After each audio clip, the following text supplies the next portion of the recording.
Basic educator में आप सभी का स्वागत है। साथियों, आज के DSSB मैथ के मॉक 4 में आप सभी का स्वागत है। इसमें हम PGT हिस्ट्री 1 अगस्त सेकंड शिफ्ट का क्वेश्चन पेपर सॉल्व करेंगे, जो इसमें आपका मैथ वाला पोर्शन था। जैसे कि आप लोगों को पता है कि मैथ के जो क्वेश्चंस हैं वो काफ़ी रिपीट हो रहे हैं आपके जो एग्ज़ाम्स हैं, तो अगर आप इनको करके जाते हैं तो आपको एग्ज़ाम्स में बहुत ज़्यादा बेनिफिट मिलेगा। साथियों, पहला सवाल है हमारा a/b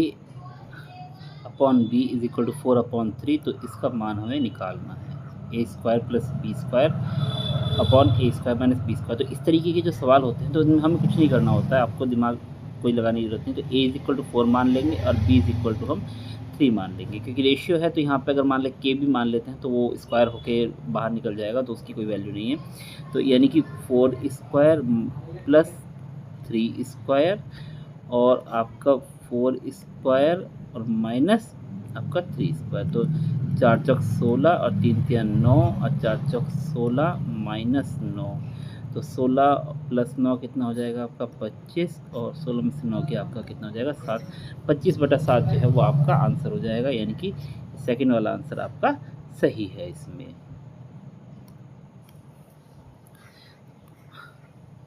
अगला क्वेश्चन है, देखिए, कोई धनराशि ब्याज की किस वार्षिक दर प्रतिशत में से 10 वर्ष में स्वयं की दोगुनी हो जाएगी। साथियों, ये वाला क्वेश्चन पेपर एक्चुअली इंग्लिश में अवेलेबल नहीं था, हिंदी में, तो मैंने फिर इसको ट्रांसलेट भी नहीं किया, तो आप लोग समझ जाइएगा।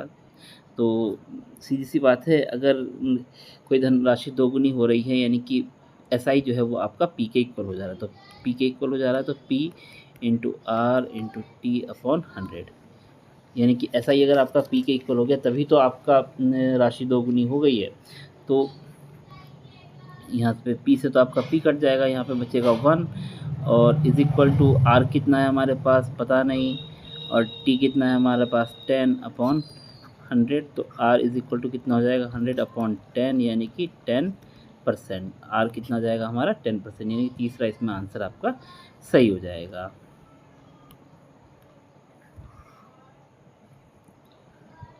क्वेश्चन नंबर 3 देखिए, इसमें क्या है, आपका ग्राफ का ध्यानपूर्वक अध्ययन कीजिए और नीचे दिए गए प्रश्न का उत्तर दीजिए। निम्नांकित रेखा ग्राफ में 1 वर्ष पहले 6 महीने के दौरान मोहन की आय एवं व्यय सैकड़े में दर्शाता है। तो यहाँ पे देखिए, किस महीने में मोहन की बचत अधिकतम थी, ये पूछा है।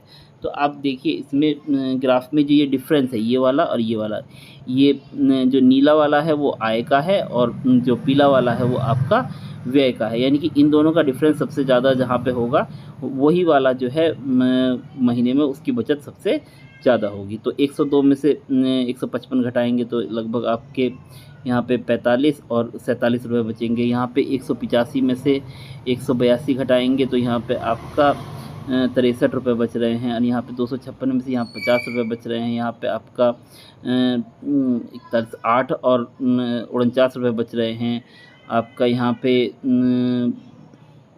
यहाँ तो और कम बच रहे हैं। यहाँ पे आपका 64 2 16, यानी कि यहाँ पे 36 और 16, यानी कि 52 रुपये के आसपास आपके बच रहा है। तो ये वाला जो महीना है, यानी कि फरवरी, जो आपका ये वाला जो महीना है उसमें सबसे ज़्यादा बचत है। तो यानी कि तीसरा आंसर आपका सही हो जाएगा।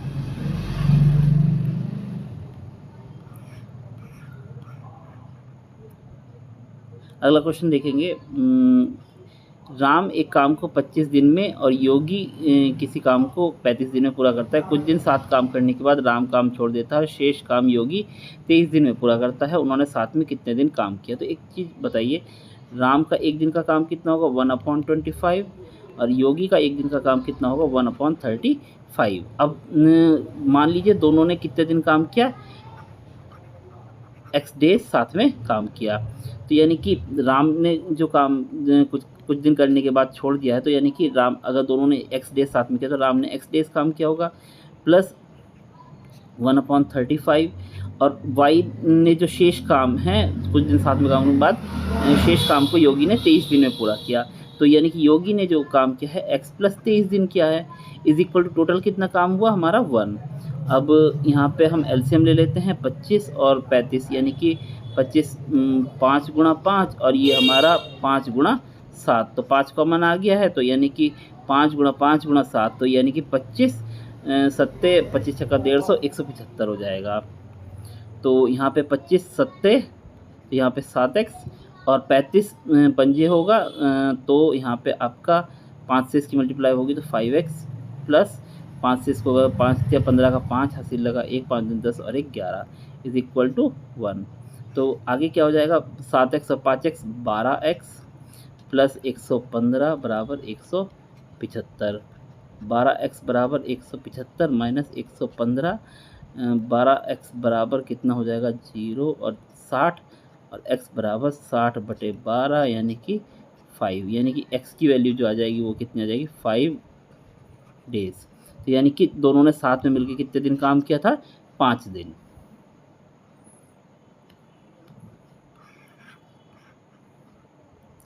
फिर उसके बाद क्या है अगला, एक आदमी ने 2 किस्म के आम खरीदे, एक 6 रुपये में 7 की दर से, दूसरा रुपये 6 प्रति आम की दर से। बराबर संख्या में आम खरीदकर सभी आम को 6 रुपये प्रति आम की दर से बेच दिया गया। लाभ का प्रतिशत ज्ञात कीजिए। तो एक चीज़ देखो, 6 रुपये में 7 आम खरीदे, यानी कि 6 रुपये में कितने आम खरीदे इसने, 7। दूसरा एक आम 6 रुपये की दर से खरीदा, तो बराबर दोनों आम बराबर खरीदे थे, है ना। तो ये भी मान लेते हैं कि 7 आम कितने रुपए खरीदे जाएंगे, एक आम 6 रुपये का, तो 7 आम वो वाले जो मतलब प्रीमियम क्वालिटी के आम है वो कितने हो जाएंगे, 7 छक 42 रुपये के। तो टोटल आम कितने हो गए हमारे पास, 14। ये हो गया आम और ये हो गया हमारा प्राइस इसका, ठीक है। तो टोटल आम कितना हो गया हमारा 14 और प्राइस कितना हो गया इसका 48। अब इन्होंने क्या किया, जो ये तो इसका सेलिंग प्राइस हो गया, वो सॉरी कॉस्ट प्राइस, तो CP कितना हो गया हमारा 48, ठीक है। अब SP कैसे निकलेगा, सभी आम को 6 रुपये प्रति आम की दर से बेचा गया है। आम कितने थे हमारे पास 14 और सभी आम को कितने रुपए की दर से बेचा गया 6, तो 14 छंग कितना हो जाएगा हमारे पास 84।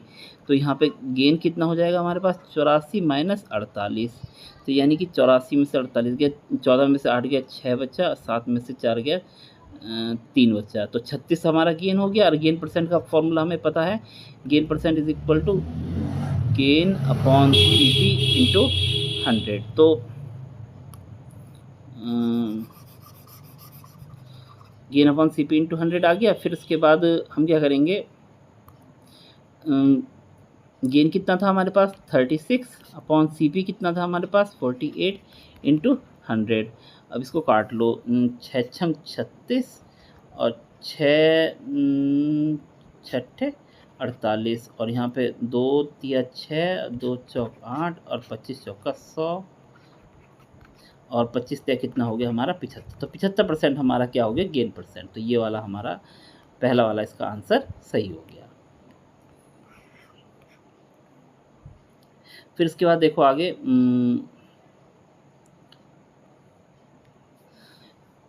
ए और बी 200 मीटर की दौड़ में भाग लेते हैं। ए 8 किलोमीटर प्रति घंटे की चाल से दौड़ता है, बी को 8 मीटर की बढ़त देता है और फिर भी उसे 6 सेकंड से हरा देता है। बी की चाल ज्ञात कीजिए। तो पहली बात तो यहाँ पे चीज़ें मीटर में दी हुई है, यहाँ पे किलोमीटर पर आवर में दी हुई है।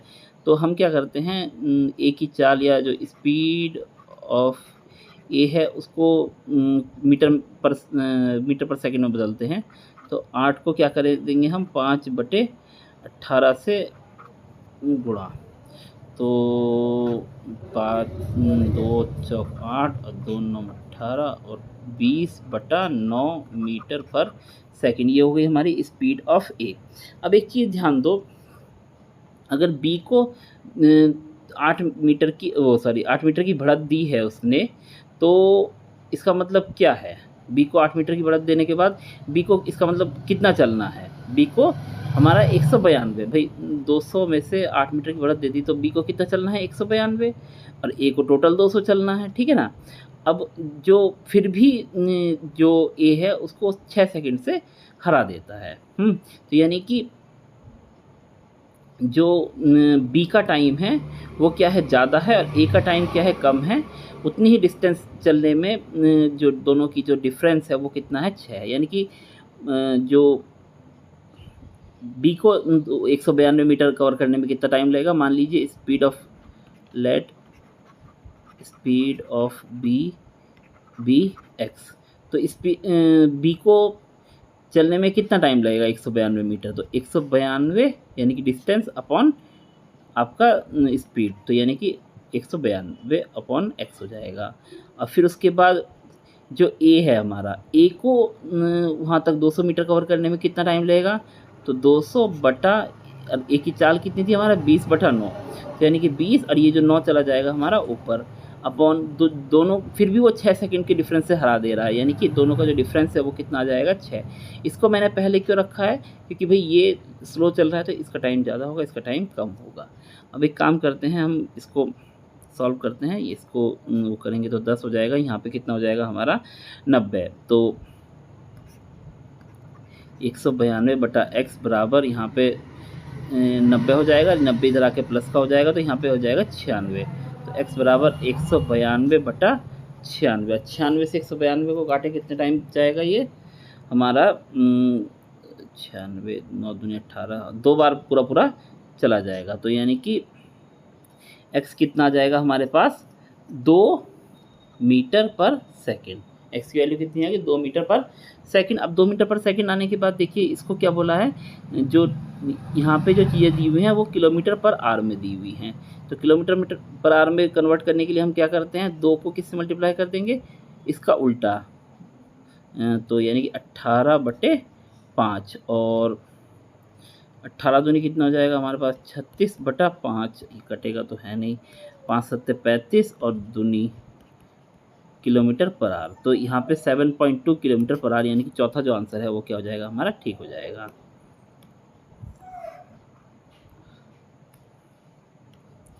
एक मेज का अंकित मूल्य इतना है, इसे 25% की छूट पर बेचा जाता है, तो विक्रय मूल्य पूछा है, तो 2360, 25% की छूट पे बेचा जा रहा है, तो 75% रेट पे बेचा जा रहा है, और अपॉन वो, फिर उसके बाद इसको काटते हैं जरा, 25 तिया 75, और 25 चौका 100, और 4 से इसको काट लेते हैं, 4 तुम्हारा 4 पंजे 20, 0 बचा, सॉरी 3 बचा, और 4 9 36, और 4 0 0, फिर उसका 3 से इसकी मल्टीप्लाई कर दो, 0, और 3 9 27 का 7 हासिल लगा 2, और 3 पंजे 15, 15 और 2 कितना हो जाएगा हमारे पास 17, तो 1770 रुपये का ये सामान जो है वो बिक रहा है। तो अगला सवाल है, रमेश, सूर्या और सिया किसी काम को 12, 18 और 24 दिन में कर सकते हैं। सभी ने एक काम शुरू किया, और परंतु सूर्या ने काम पूरा होने से 4 दिन पहले, सिया ने 6 दिन पहले काम छोड़ दिया। काम कुल कितने दिनों में पूरा होगा? तो एक बात आप मान के चलिए कि मान लीजिए काम जो है हमारा x दिन में कंप्लीट होगा। Let the work be completed in x days. जो काम है वो हमारा x दिन में पूरा होगा। तो एक बात बताओ, किस किस ने काम छोड़ा? एक तो सूर्या ने काम छोड़ा, और एक हमारा सिया ने काम छोड़ा। रमेश ने पूरे दिन काम किया है, तो यानी कि रमेश ने एक दिन का काम कितना होता है, 1/12। रमेश ने कुल कितने दिन काम किया है, टोटल दिन, यानी कि x दिन, प्लस सूर्या ने काम पूरा होने से 4 दिन पहले छोड़ा है, तो सूर्या का काम कितना है, 1/18, और कितने दिन पहले छोड़ा है, यानी कि x से 4 दिन पहले, यानी कि x - 4।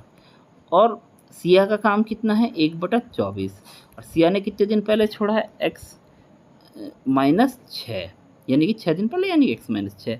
टोटल काम कितना होता है हमारे पास, 1। अब इन सब का हम ले लेते हैं एलसीएम। तो एलसीएम अगर हम लेते हैं तो यहाँ पे बन जाएगा हमारा 12, 18, 48, 72 हमारा एलसीएम हो जाएगा। 72 चला जाएगा इधर, 1 से मल्टीप्लाई होकर क्या हो जाएगा हमारा, ये 72 बन जाएगा। तो यहाँ पे 12 छंग 72, यानी कि 6x, और यहाँ पे 18 चौक 72, सॉरी 18 चौक नहीं, 18 18 54, 18 चौक 72, हाँ 18 चौक 72, तो यहाँ पे हमारा 4x - 16, अब प्लस 24 तिया 72, तो यानी कि 3x माइनस 18 बराबर यहाँ पे कितना हो जाएगा 72, और 6x 4x और 3x जुड़ के कितना बन जाएगा हमारे पास 13x, और 16 और 18 जुड़ के कितना बन जाएगा हमारे पास माइनस का 34 बराबर कितना हो जाएगा 72। अब यहाँ पे 13x बराबर 72 प्लस 34 हो जाएगा, 13x बराबर हो जाएगा हमारे पास 106 अपॉन बाद में कर लेंगे, तो x बराबर कितना हो जाएगा हमारे पास 106 अपॉन 13, और इसको हम उसमें करेंगे 13 सत्ते 91 13 अट्ठे 104, यानी कि 8 सही 2/13, ये हमारा आंसर है। यानी कि इतने दिन में जो है वो काम पूरा होगा x की जो वैल्यू है। अब 8 सही 2/13 कहीं भी ऑप्शन नहीं है, देखिए 8 सही 2/3 तो है बट 2/13 नहीं है, तो ये वाला जो क्वेश्चन है वो आंसर जो है वो चैलेंज होगा, और इसके शायद सबको नंबर मिले, क्या भी होगा। फिलहाल ये मिसप्रिंट है, यहाँ पे 2/13 होना चाहिए था, इन्होंने 3 कर दिया है, तो फिलहाल पहला आंसर सही है। अगर ये इसको 13 मान ले, फिलहाल इसका जो आंसर है 8 सही 2/13, यानी कि 8 होल 2/3 है।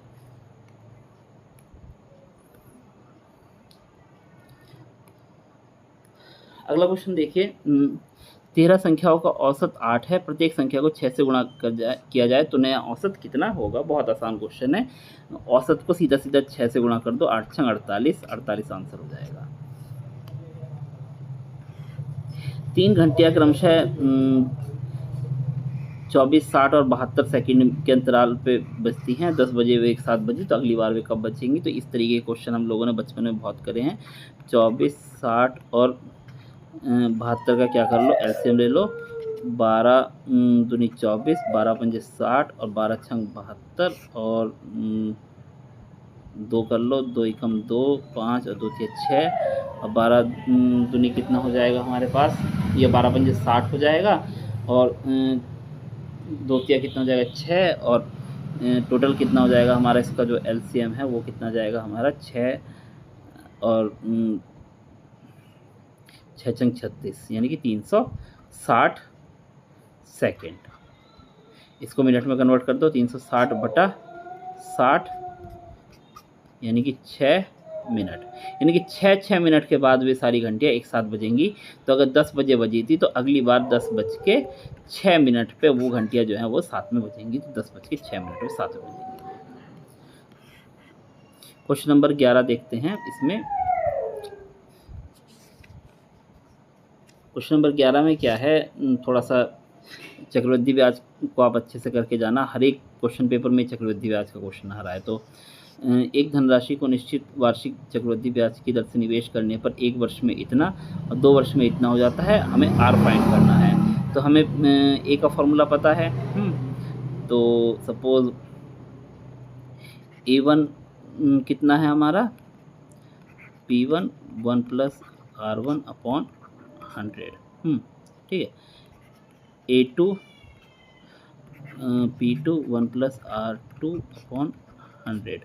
तो ये बोला है कि कोई एक धनराशि है जिसे एक साल 2 साल 1 साल में इतना हो जाता है, 2 साल में इतना हो जाता है। तो 1 साल वाला ये हो गया, 2 साल वाला ये हो गया। या तो इसमें क्या कर लेंगे, इसको 1 साल वाला मतलब यानी कि पावर 1 और ये पावर 2, तो A2/A1 कर दो। A2/A1 करेंगे तो कितना हो जाएगा, A2/A1 इज इक्वल टू वही P तो दोनों का सेम ही है, 1 + R2/100 की पावर 2 और P 1 + R1/100 की पावर 1। तो ये हमारा कुल मिला के बात है। तो इसको मैं सीधे वैल्यू पुट करता हूँ। तो A2 कितना है हमारे पास 13500 और A1 कितना है 12500। इसका फॉर्मूला क्या हो जाए, P1 + R/100 की पावर 2, और यहाँ पे क्या हो जाएगा P1 + R/100। इसकी पावर 1 या 100 एक ही बात है। ये से ये कट जाएगा, 2 0 से 2 0 काट दो। अब एक चीज़ देखो, जब पावर 2 में से पावर 1 माइनस होगी, मतलब 1 माइनस होगी तो एक ही बचेगा, तो यहाँ पे कितना बचेगा 135/125 is equal to 1 plus R upon 100। तो R upon 100 is equal to कितना हो जाएगा 135/125 माइनस 1। तो R upon 100 is equal to कितना हो जाएगा 135 में से 125 बच गया, कितना बचेगा 10/125। तो आर इज इक्वल टू कितना है 10/125 गुणा 100। 25 पंजे 125, 25 चौका 100 और 5 दूनी 10 और आर इज इक्वल टू कितना हो गया हमारा 4 दूनी 8%। आर की वैल्यू कितनी आ गई हमारे पास 8%। अगला क्वेश्चन देखते हैं। दूध वाले से खरीदे गए मिश्रण में दूध और पानी का अनुपात 2:1 है। 12 लीटर के मिश्रण में 3 लीटर पानी और मिलाने पर नए मिश्रण 12 लीटर मिश्रण में 3 लीटर पानी और मिलाने पर नए मिश्रण में दूध और पानी का प्रतिशत क्या होगा। तो प्रतिशत पूछा है, तो सीधी सी बात है, एक बात बताओ 12 लीटर है, तो 12 लीटर के मिश्रण में मिल्क कितना होगा। 2:1 बोला है, तो 2 और 1 कितना हो जाएगा 3/12, 3 चौक 12 यानी कि 8। वाटर कितना होगा हमारे पास, तो यह वाटर हो जाएगा हमारे पास 4। अब ये बोला है कि 3 लीटर और पानी मिला दिया, क्या मिला दिया 3 लीटर और पानी, तो पानी कितना हो जाएगा अब हमारे पास 7 और टोटल मिश्रण कितना हो जाएगा 12 और 3 कितना हो जाएगा 15 और प्रतिशत पूछा है तो गुणा 100। अब इसको काट लो भैया, 5 तिया 15 और यहाँ पे 5 दूनी 10 20 7 दूनी 14/3 और इसको काटेंगे 3 चौक 12, कितना बचा यहाँ पे 2 3 6 18 और 46 पॉइंट कुछ आ जाएगा। तो यहाँ पे जो भी है ये वाला आंसर हमारा तीसरा वाला ठीक हो जाएगा। इतना ज़्यादा सॉल्व करने की ज़रूरत नहीं होती है, जब हमें आंसर मिल गया है तो मिल गया, बाकी जिसको भाग करनी है वो कर सकता है।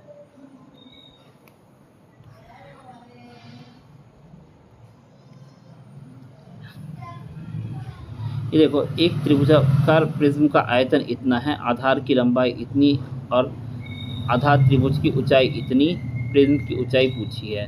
तो सबसे पहले हम क्या करते हैं, जो त्रिभुज का एरिया होता है 1/बेस इंटू हाइट होता है। अब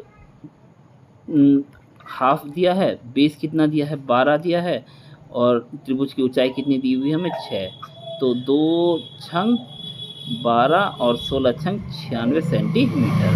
और जो प्रिज्म का वॉल्यूम होता है, वॉल्यूम ऑफ प्रिज्म जो होता है वो होता है जो बेस ट्राइंगल है, बेस ट्राइंगल है उसका एरिया, और जो ट्राइंगल इसकी प्रिज्म की हाइट है। तो वॉल्यूम ऑफ प्रिज्म कितना दिया हुआ है हमें 2112, बेस ट्राइंगल कितना है 96 बेस ट्राइंगल का एरिया, और हमारी हाइट हमें पता नहीं कितनी है, तो h इज इक्वल टू 2112/96। इसको काटते हैं,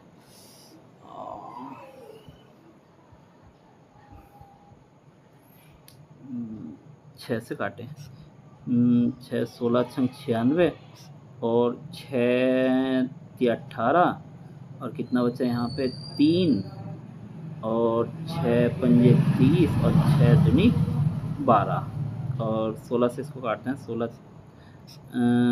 दूनी 32 और 16 दूनी 32, तो h इज इक्वल टू कितना आ गया 22। तो यहाँ पे 22 हमारा आंसर हो गया। नेक्स्ट क्वेश्चन देखते हैं।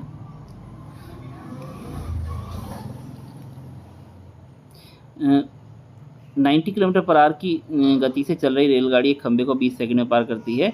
रेलगाड़ी की लंबाई हमें पूछी है। तो 20 सेकंड में बोला है, तो पहले हम इसको कर लेते हैं, मीटर में निकालना है तो 90 किलोमीटर पर आवर को किस में कन्वर्ट करना है हमें, मीटर पर सेकंड में। तो मीटर पर सेकंड में कन्वर्ट करने के लिए 5/18 से मल्टीप्लाई करते हैं, 18 पंजे 90 और ये कितना हो जाएगा हमारा 25 मीटर पर सेकंड। तो ये तो हमारी हो गई स्पीड, ठीक है ना, ये क्या हो गई हमारी स्पीड, और टाइम हमें दिया हुआ है कितने सेकंड में पार करती है, 20 सेकंड। तो डिस्टेंस या जो लेंथ ऑफ ट्रेन है वो कितना हो जाएगा, टाइम इंटू स्पीड। तो 20 इंटू 25 यानी कि कितना हो जाएगा हमारा 500 मीटर, यानी कि ट्रेन की जो लेंथ है वो हमारी कितनी हो जाएगी, 500 मीटर।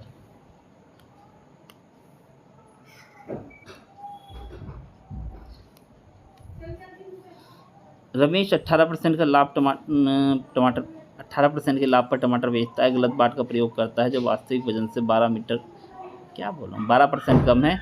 कुल प्रतिशत 2 स्थान तक ज्ञात कीजिए। तो इसको देखिए थोड़ा सा समझ लो। मान लो वो जो सामान है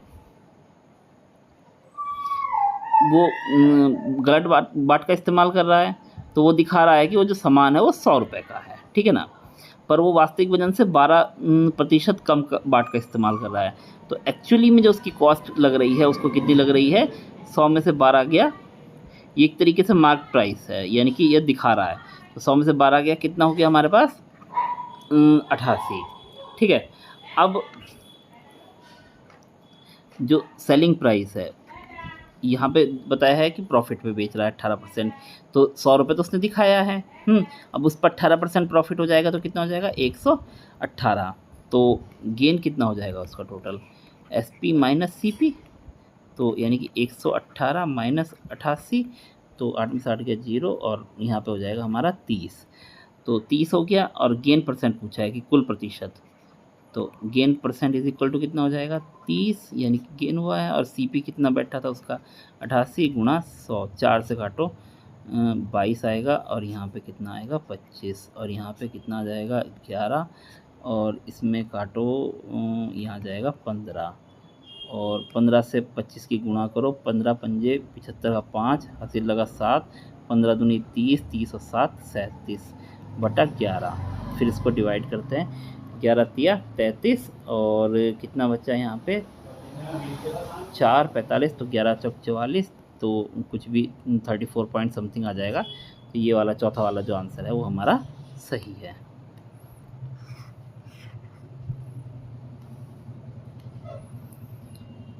महासागर की सतह का तापमान 15 डिग्री है, 15 डिग्री है, 1500 मीटर नीचे 5 डिग्री है, और यदि तापमान समान दर से घटता है तो 150 मीटर की गहराई से तापमान कितनी 150 मीटर की गहराई में तापमान कितने डिग्री सेल्सियस होगा। तो ये पूछा है, तो इसमें क्या होगा, क्या कर सकते हैं हम, 15 है और 1500 मीटर नीचे 5 डिग्री है, तापमान समान दर से घटता है, तो 150 मीटर की गहराई में कितना तापमान होगा।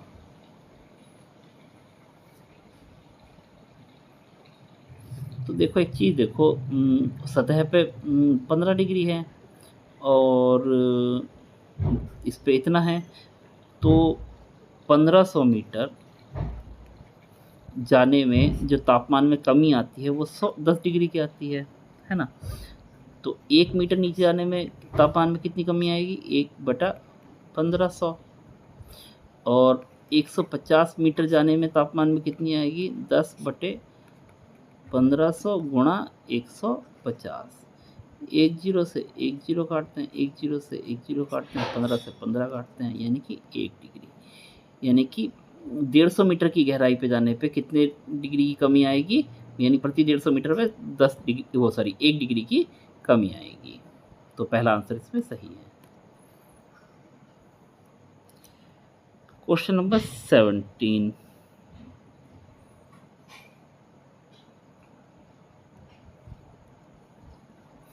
एक ठोस बेलन का आधार 12 सेंटीमीटर, ऊंचाई 16 सेंटीमीटर, उसी आधार और ऊंचाई वाला एक शंक्वाकार गुहा काटने पर शेष ठोस का कुल पृष्ठीय क्षेत्रफल कितना होगा। पाई की वैल्यू 3.14 लेनी है।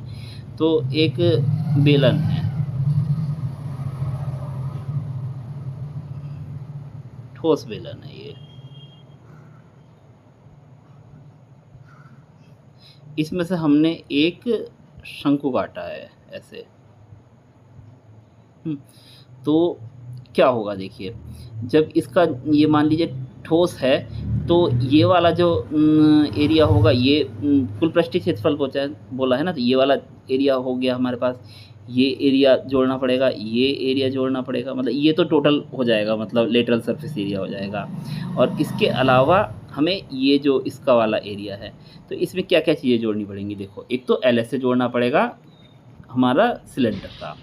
दूसरी बात हमें जोड़ना पड़ेगा, जो शंकु है, शंकु का ये एलएसए बोल दो या सीएसए बोल दो, एलएसए या सीएसए बात एक ही होती है, सीएसए बोल देते हैं, कर्व सरफेस एरिया। और जो हमारा शंकु है उसका सीएसए, ठीक है, प्लस ये वाला ऊपर वाला एरिया, यानी कि ऊपर वाला एरिया क्या होगा हमारा पाई आर स्क्वायर। ये क्या है हमारा सर्किल है, सर्किल का एरिया क्या होता है पाई आर स्क्वायर।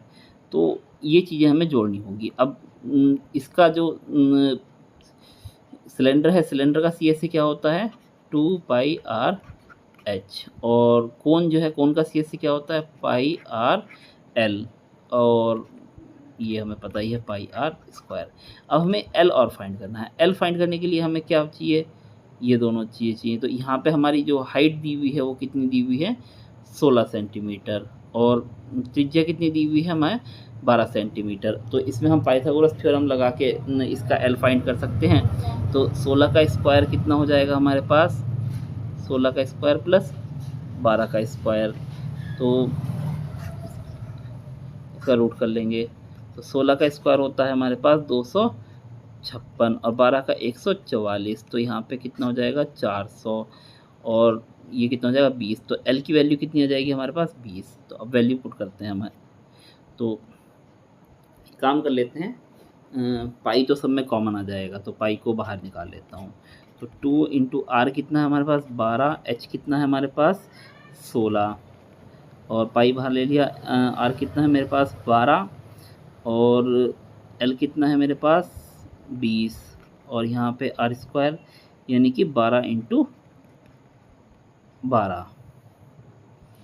तो एक तो आर भी कॉमन आ जाता है यार पाई के साथ साथ, तो पाई हमारा 3.14, और यहाँ से हमने 12 भी कॉमन ले लिया।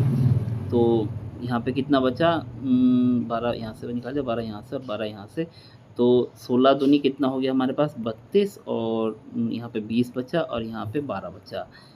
अब इसकी जो है 3.14 इंटू 12, और इसकी मल्टीप्लाई कर जोड़ेंगे इसको 12, और यहाँ पे कितना हो जाएगा 4 और 2 और 3 और 2 5, 6, ये हो गया। और अब इनको क्या कर देंगे मल्टीप्लाई कर देंगे, तो इनको मल्टीप्लाई कर लेना आप लोग थोड़ा सा, तो 2411.52 आएगा आंसर। तो ये हमारा 2411.52, ये वाला थर्ड वाला आंसर हमारा ये सही हो गया है।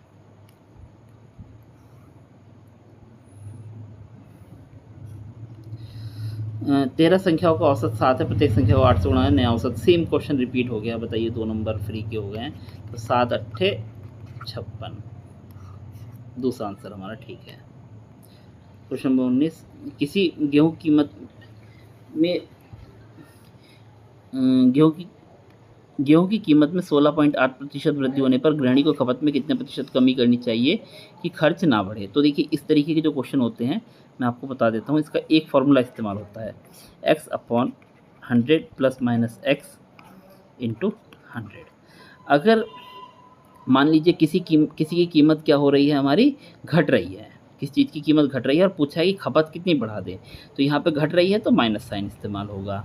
किसी चीज़ की कीमत बढ़ रही है और बोला है खपत कितना कम कर दें, तो भाई कीमत बढ़ रही है तो यहाँ पे प्लस साइन इस्तेमाल होगा, बस और कुछ नहीं है इसमें केवल। तो 16.8 बटा 100 और 16 116.8, यानी कि दोनों जुड़ जाएगा इंटू 100। अब इसको ज़रा थोड़ा सा हम काट लेते हैं।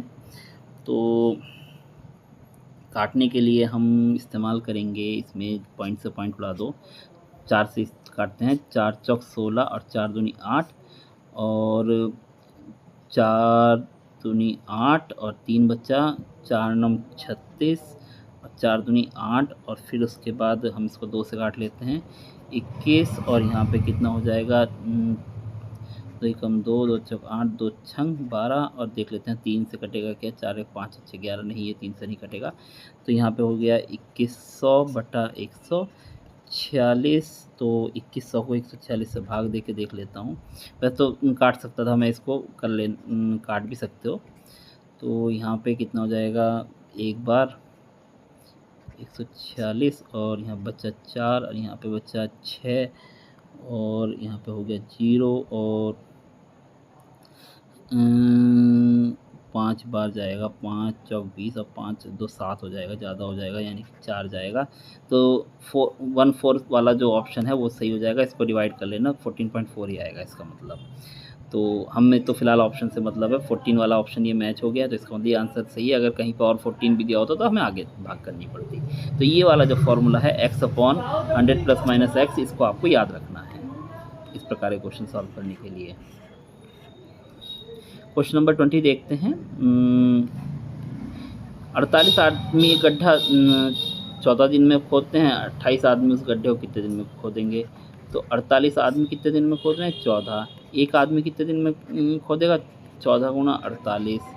और 28 आदमी कितने दिन में खोदेंगे, 14 गुणा 48 बटे 28।